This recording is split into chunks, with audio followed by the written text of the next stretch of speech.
Memasuki minggu ketiga Prapaskah ini, marilah kita beribadah kepada Tuhan dengan menghayati bahwa kita masuk ke rumah Tuhan dan mengarahkan diri kepada Kristus, Raja Gereja.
Kita mengawali ibadah Prapaskah ketika ini dengan pengakuan bahwa pertolongan kita datangnya dari Tuhan Pencipta langit, bumi, dan segala isinya, yang kasih setianya tetap untuk selama-lamanya.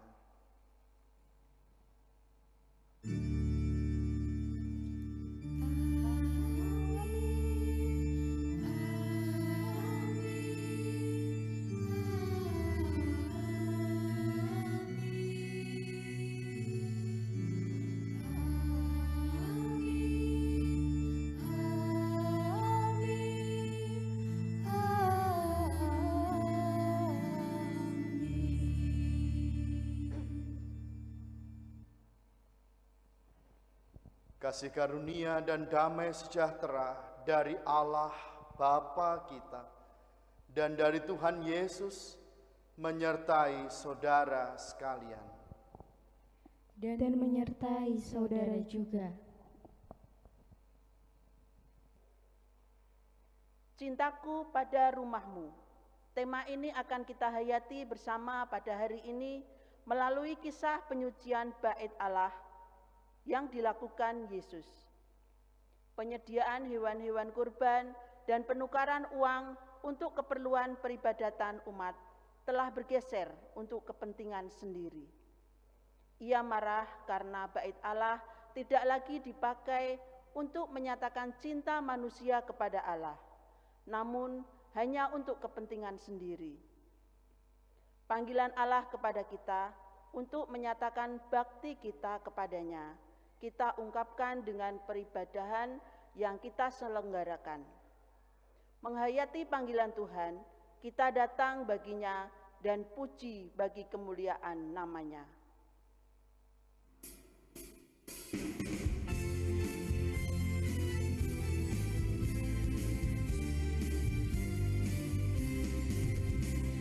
Dengar dia panggil nama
Ada tertulis, kasihilah Tuhan Allahmu dengan segenap hatimu dan dengan segenap jiwamu dan dengan segenap akal budimu.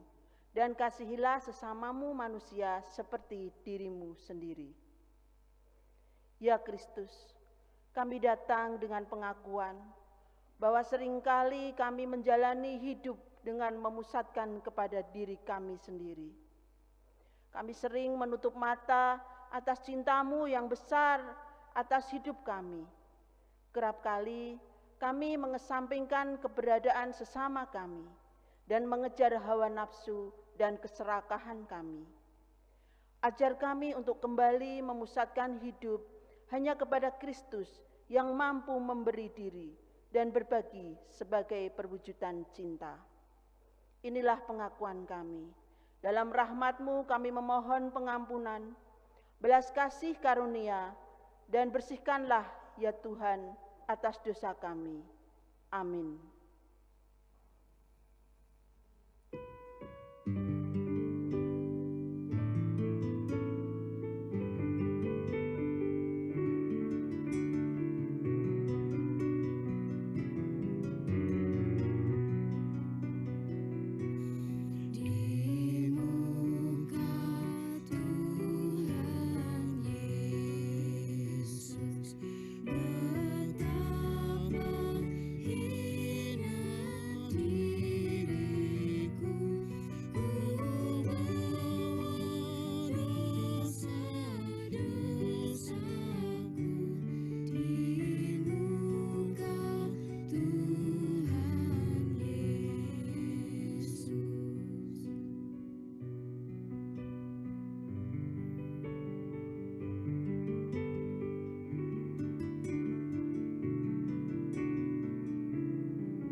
Kepada setiap orang yang telah menyesali dan mau bertobat dari segala dosanya, berita anugerah Tuhan yang tertulis dalam Mazmur 32 ayat yang ke-5.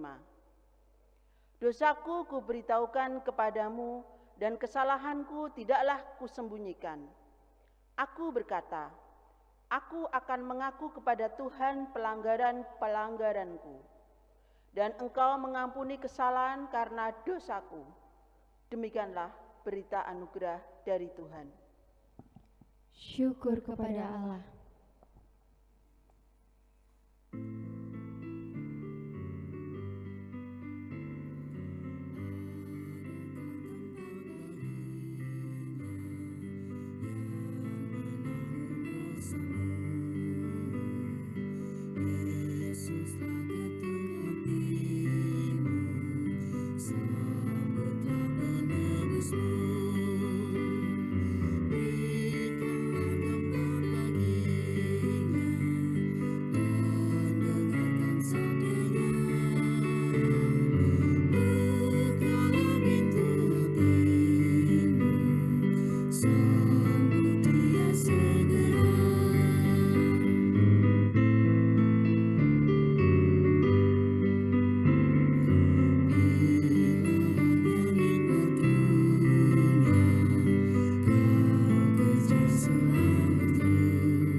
bersatu dalam doa.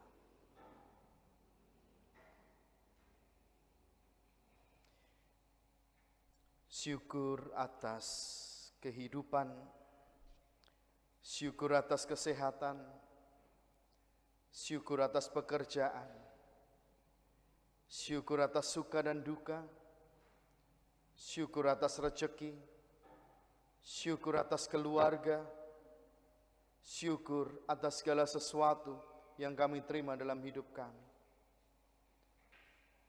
Terimalah ibadah kami sebagai wujud ungkapan syukur kami. Bapa di dalam surga, kami menaikkan permohonan kami kepadamu. Kami berdoa untuk gereja kami. Bila Tuhan selalu hadir dalam kehidupan gereja kami, di tengah-tengah situasi pandemi yang masih kami hadapi bersama, mampukan gereja untuk selalu menyinarkan sinar kemuliaan Tuhan dalam kehidupan jemaat, demikian juga dalam kehidupan semua orang. Mampukan gereja untuk mengulurkan pertolongan, bantuan kepada siapapun yang membutuhkan. Dan mampukan gereja kami ya Tuhan, untuk selalu memberikan yang terbaik bagi kemuliaan nama Tuhan di tengah-tengah pelayanan yang dilaksanakan. Berdoa bagi gereja kami GKJ Salib Putih yang dalam rencana untuk mencari gembala bagi gereja kami. Tuhan berikan kemampuan kepada panitia yang terbaik, sehingga panitia boleh memberikan pelayanan yang terbaik pula di tengah-tengah kehidupan jemaat-Mu, dengan setiap usaha yang dilakukan dalam rangka mencari calon pendeta bagi kami. Pada saat ini ya Tuhan, kami berdoa bagi para calon pendeta yang masuk dalam masa orientasi di gereja kami. Tuhan berikan kesehatan, Tuhan berikan kemampuan yang terbaik, sehingga para bakal calon ini boleh melaksanakan orientasi dengan baik pula. Dan nantinya siapapun yang akan terpilih untuk menjadi calon pendeta di tempat kami, biarlah itu hanya sesuai dengan kehendak Tuhan saja. Mampukan kami jemaat Tuhan untuk mendukung program dan proses pencalonan pendeta ini, sehingga semuanya boleh berjalan dengan baik, panitia terbantu dengan apa yang kami berikan kepada gereja kami. Sehingga dengan demikian Tuhan, suatu saat nanti kami boleh bersama-sama menikmati apa yang boleh menjadi harapan dan dambaan gereja kami dengan hadirnya gembala di gereja ini. Terima kasih Tuhan, kami serahkan proses pencalonan pendeta dalam pimpinan dan penyertaan tangan Tuhan. Kami berdoa bagi saudara-saudara kami yang pada saat ini sedang sakit, Tuhan yang akan memberikan kesembuhan. Bagi saudara kami yang sedang melaksanakan tugas, Tuhan pimpin sehingga boleh menyelesaikan tugasnya dengan baik. Yang sedang bergumul dengan persoalan kehidupannya, Bapa bukakan jalan, Tuhan berikan kekuatan sehingga mampu lepas dari segala belenggu kehidupan yang dihadapi. Tuhan, pada saat ini kami akan bersama-sama menerima firman Tuhan. Mohon pertolongan Roh Kudus, sehingga kami dimampukan untuk memahami dan mengerti apa menjadi kehendak-Mu dalam kehidupan kami. Inilah doa kami yang kami panjatkan dalam satu nama yang tunggal, Sang Juru Selamat kami yang hidup, Tuhan Yesus Kristus. Amin.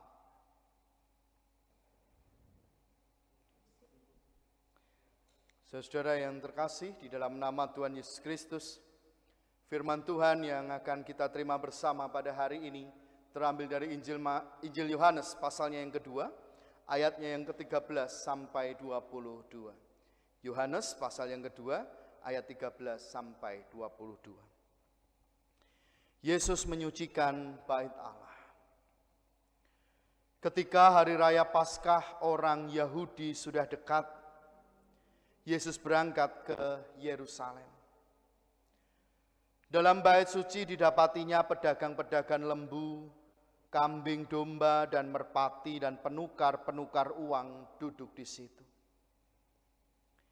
Ia membuat cambuk dari tali lalu mengusir mereka semua dari bait suci dengan semua kambing domba dan lembu mereka.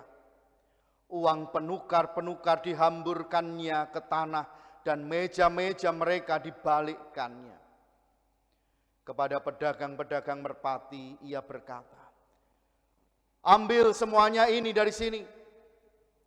Jangan kamu membuat rumah Bapakku menjadi tempat berjualan."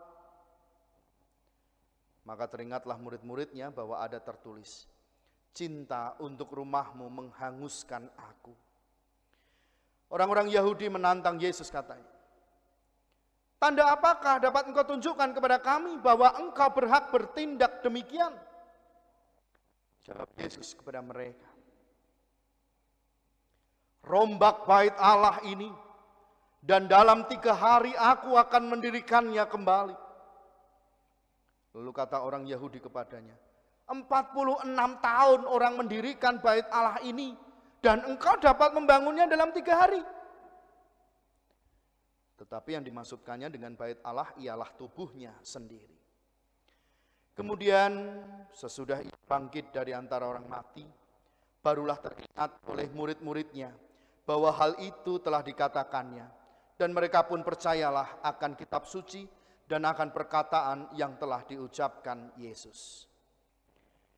Demikianlah sabda Tuhan. Yang berbahagia ialah mereka yang mendengarkan firman Tuhan dan yang memeliharanya. Hosiana.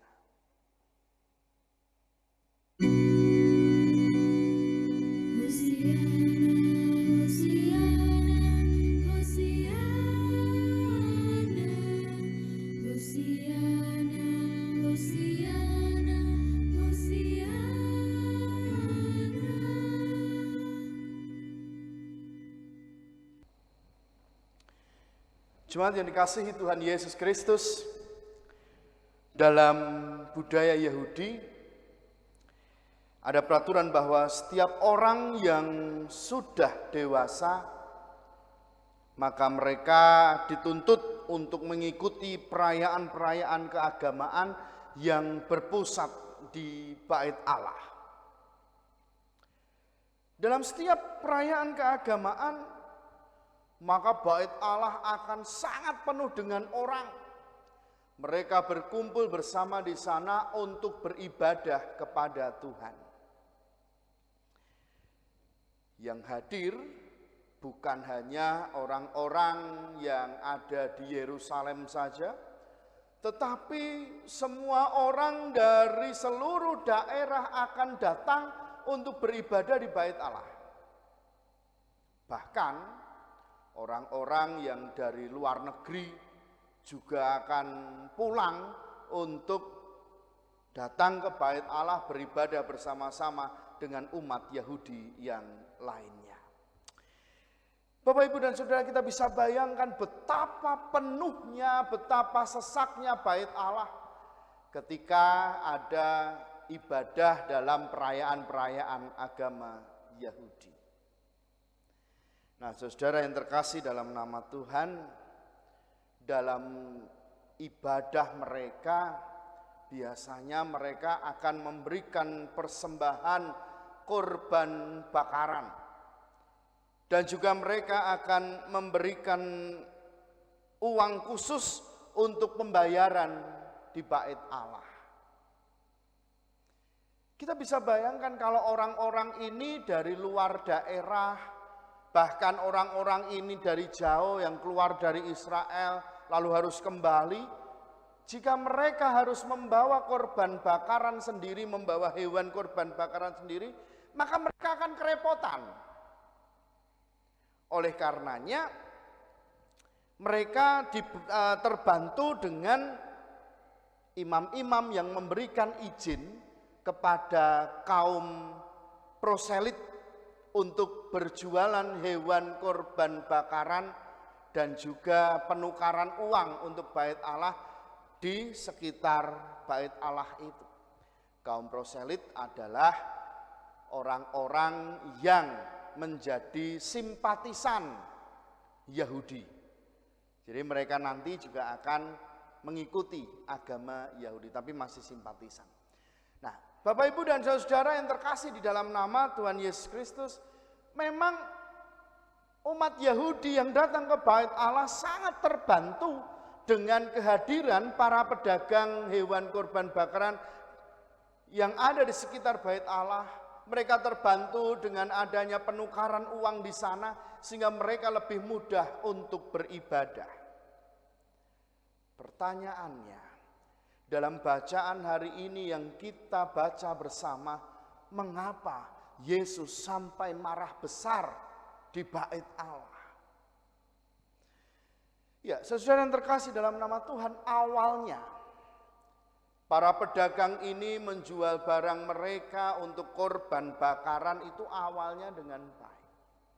Lalu entah mengapa mereka kemudian berfokus bukan lagi untuk membantu orang-orang yang beribadah. Fokus mereka bukan lagi untuk kemuliaan Allah, tetapi sekarang fokus mereka justru kepada keuntungan mereka sendiri. Mereka berusaha bagaimana caranya mendapat keuntungan besar dari jualan mereka di sana. Mereka hanya mementingkan diri mereka sendiri. Dan lebih lagi, saudara yang terkasih dalam nama Tuhan, mereka melakukan yang namanya kong kali kong dengan para imam. Para imam sekarang punya rencana khusus bersama dengan kaum proselit ini untuk mendatangkan keuntungan bagi mereka. Mereka tidak berpikir lagi bahwa hewan-hewan kurban bakaran yang ada di situ yang mereka jual ini untuk kemuliaan Allah. Mereka tujuannya adalah membantu orang-orang yang akan beribadah. Tapi sekarang para imam dengan kaum proselit justru kong kali kong bagaimana caranya mereka semua mendapatkan hasil, mendapatkan keuntungan bagi mereka sendiri. Itu yang membuat Yesus marah. Itu yang membuat Yesus pada saat itu jengkel kepada mereka. Loh, ini rumah Tuhan. Ini tempat yang suci. Seharusnya mereka yang datang di sana, mereka yang ada di sana, itu punya tujuan untuk memuliakan nama Tuhan. Para imam harusnya memuliakan Tuhan, berpusat pada Tuhan, bukan bagi dirinya sendiri. Kaum proselit yang diberikan izin berjualan di sana, itu untuk membantu orang-orang yang datang untuk memberikan korban bakaran bagi Tuhan, bukan untuk mencari keuntungan diri mereka sendiri. Saudara-saudara yang terkasih di dalam nama Tuhan, benar-benar Yesus marah pada saat itu. Sebab rumah Tuhan, rumah Bapa, Bait Allah dipakai untuk mencari keuntungan diri sendiri. Bait Allah hanya berfokus pada diri mereka sendiri, bukan kepada Allah lagi.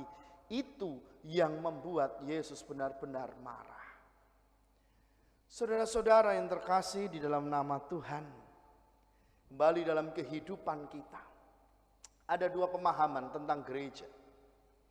Yang pertama, secara umum gereja adalah bangunan atau tempat atau gedung yang dipakai untuk beribadah orang Kristen.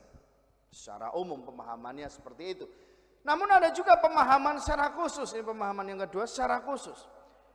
Gereja sebagai bait Allah adalah kumpulan orang-orang yang percaya, yang berpusat pada Yesus Kristus. Kumpulan orang-orang percaya yang berpusat pada Yesus Kristus. Artinya bahwa subjeknya sekarang bukan gedungnya.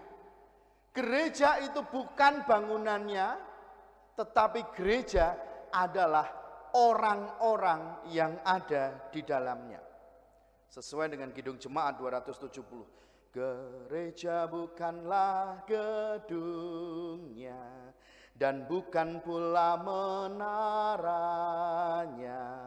Bukalah pintunya, lihat di dalamnya, gereja adalah orangnya. Jadi fokusnya adalah orang-orang yang berkumpul bersama dan berpusat pada Yesus Kristus. Saudara yang terkasih dalam nama Tuhan, kita semua terpanggil untuk memuliakan nama Tuhan dalam kehidupan kita. Hidup sebagai gereja haruslah berpusat pada Kristus. Sekali lagi, hidup sebagai gereja harus berpusat pada Kristus, bukan berpusat pada diri sendiri. Jemaat dikasihi Tuhan Yesus Kristus, di tengah-tengah pandemi yang sudah kurang lebih 1 tahun kita hadapi bersama ini, gereja terpanggil untuk menjadi berkat bagi banyak orang. Ada beberapa gereja yang karena ibadahnya ditutup pada saat itu, tidak ada ibadah, maka gereja beralih fungsi menjadi tempat penampungan sembako sementara dan juga barang-barang lain yang akan disalurkan kepada masyarakat yang terdampak pandemi.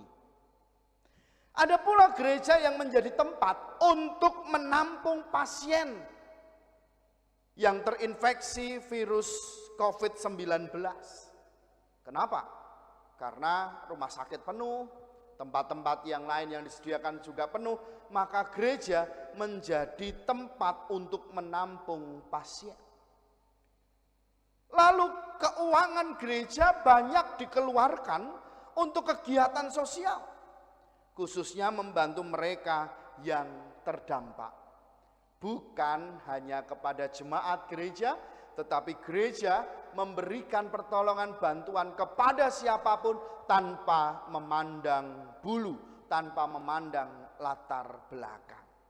Itu contoh-contoh yang sudah dilakukan oleh gereja secara organisasi.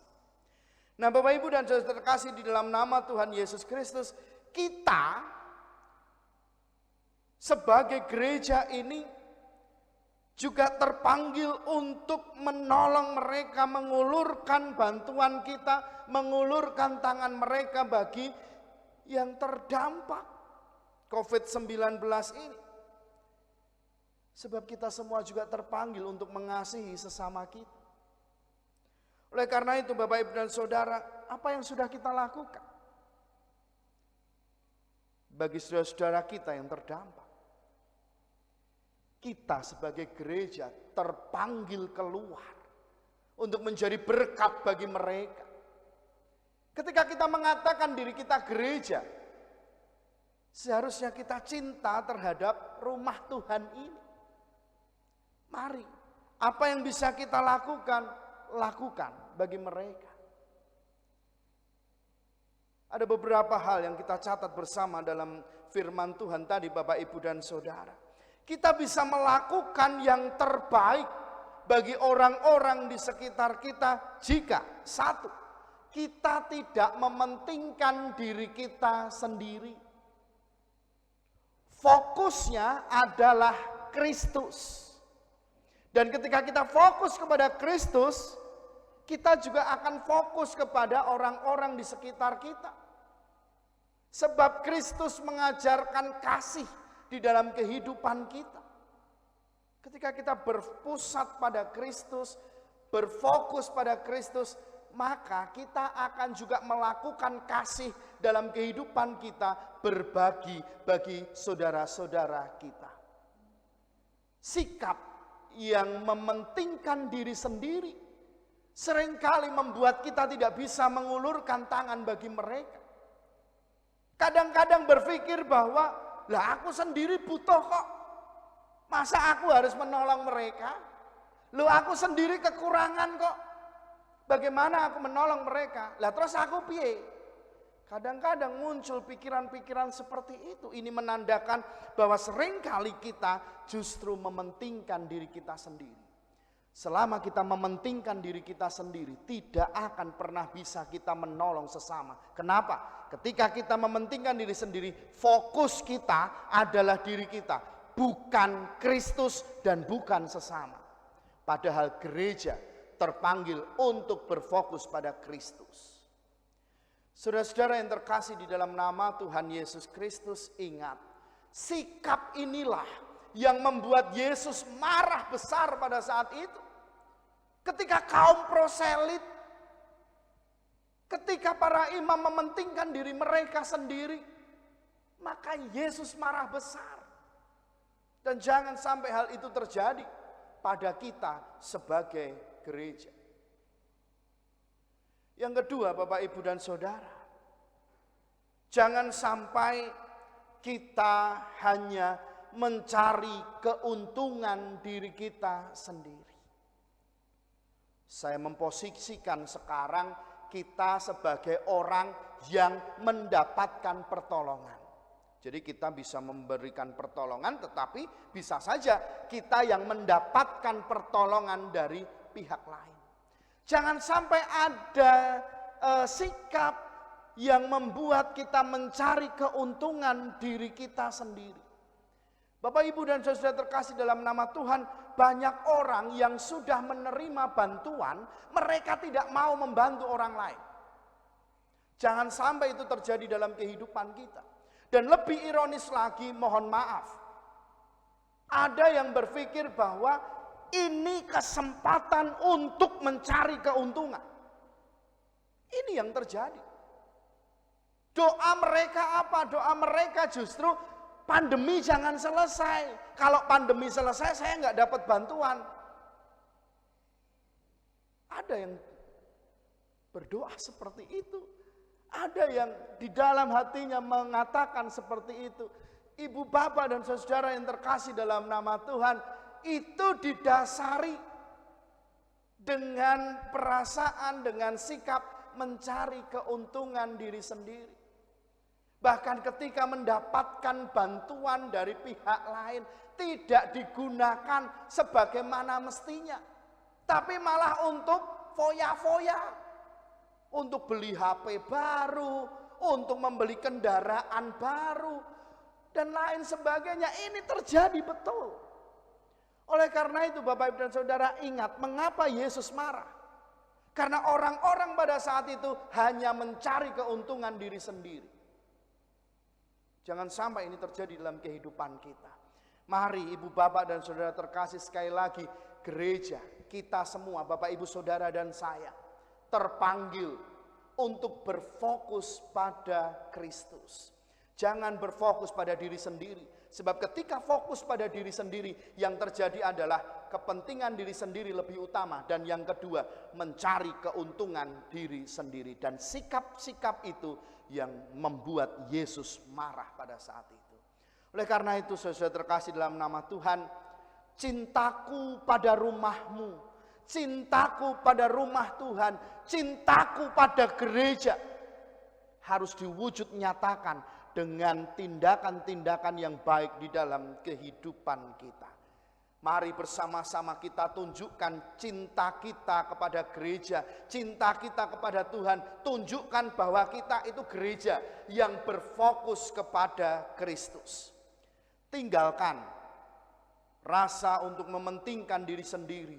Tinggalkan rasa untuk mencari keuntungan diri sendiri. Sebab itu yang membuat Kristus marah pada saat itu. Selamat untuk menunjukkan cintamu pada Tuhan. Selamat untuk mengasihi sesama. Cintaku pada rumahmu, cintaku kepada gereja, kita wujudkan dalam kehidupan sehari-hari. Biarlah nama Tuhan semakin dipermuliakan melalui kehidupan kita. Tidak lagi mementingkan diri sendiri, tidak lagi mencari keuntungan diri sendiri, tetapi bagaimana kita bisa menjadi berkat bagi orang-orang di sekitar kita. Gereja sebagai organisasi harus memancarkan sinar Tuhan kepada sesama. Kita sebagai gereja juga harus berbuat yang terbaik bagi sesama. Tuhan Yesus memberkati kita semua. Amin. Saat teduh bagi kita.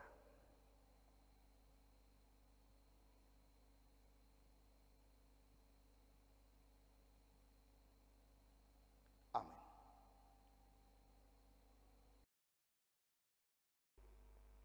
Marilah kita mengingat kasih-Nya melalui persembahan yang kita haturkan padanya.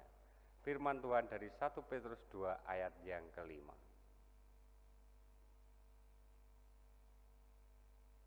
Dan biarlah kamu juga dipergunakan sebagai batu hidup untuk pembangunan suatu rumah rohani, bagi suatu imamat kudus, untuk mempersembahkan persembahan rohani yang karena Yesus Kristus berkenan kepada Allah.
Sejati kasihilah sesamamu. Ibadah sejati yang berkenan bagi Tuhan. Jujur dan tulus, ibadah murni bagi Tuhan.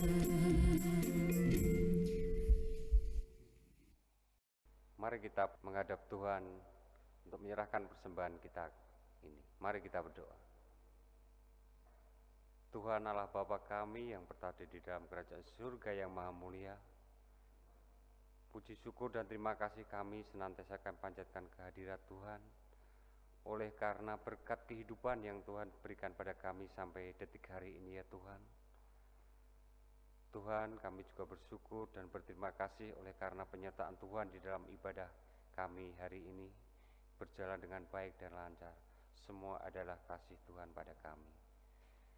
Tuhan Yesus, pada saat ini kami juga menerima firman yang telah kami terima saat ini.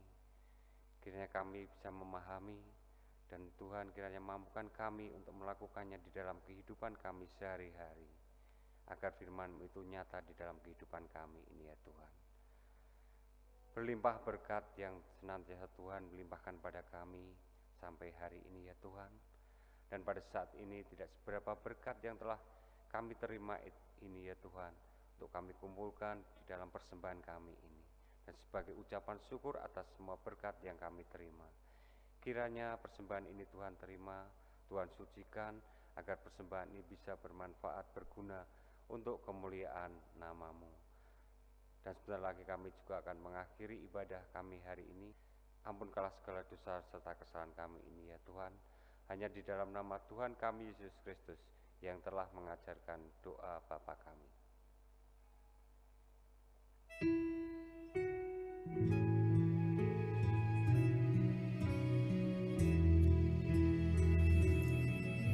Bapa kami yang ada di surga, dikuduskanlah nama-Mu, datanglah kerajaan-Mu, jadilah kehendak-Mu di bumi seperti di surga. Beri kami hari ini makanan yang secukupnya, ampuni salah kami seperti kami ampuni yang bersalah pada kami. Jangan bawa kami dalam pencobaan, melainkan lepaskan kami dari yang jahat. Sebab Kau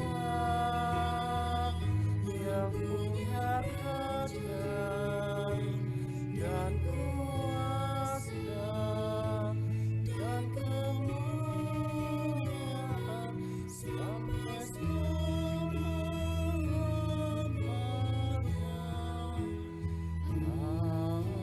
Amin.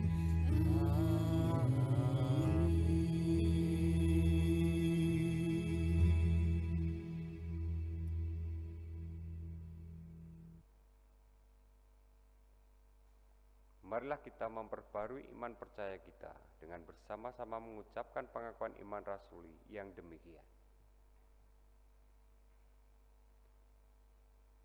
Aku percaya kepada Allah Bapa yang Maha Kuasa, Khalik langit dan bumi, dan kepada Yesus Kristus anaknya yang tunggal Tuhan kita, yang dikandung daripada Roh Kudus, lahir dari anak darah Maria, yang menderita di bawah pemerintahan Pontius Pilatus, disalibkan, mati dan dikuburkan, turun ke dalam kerajaan maut.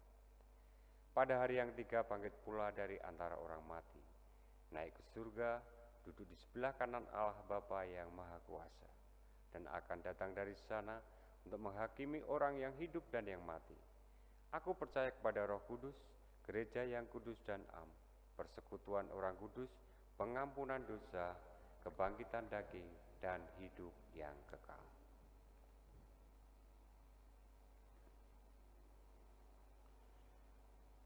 Saudara-saudara, undurlah dari ibadah ini dengan tetap mengingat dan percaya bahwa Tuhan Yesus Kristus dalam kuasa Roh Kudus akan menguatkan dan memimpin saudara. Kini arahkanlah hati saudara kepada Tuhan. Kami mengarahkan hati kami kepada Tuhan. Jadilah saksi Kristus dengan memberlakukan kasih di tengah dunia. Syukur kepada Allah. Terpujilah Tuhan, sumber kehidupan. Kini dan selamanya. Kini tunduklah dan terimalah berkat Tuhan.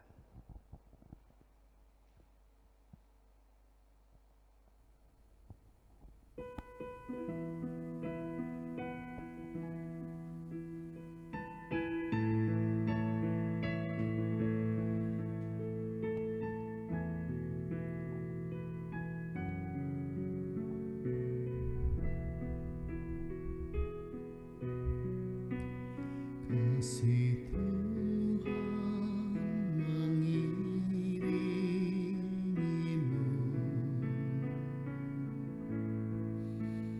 dan sayapnya melindungimu.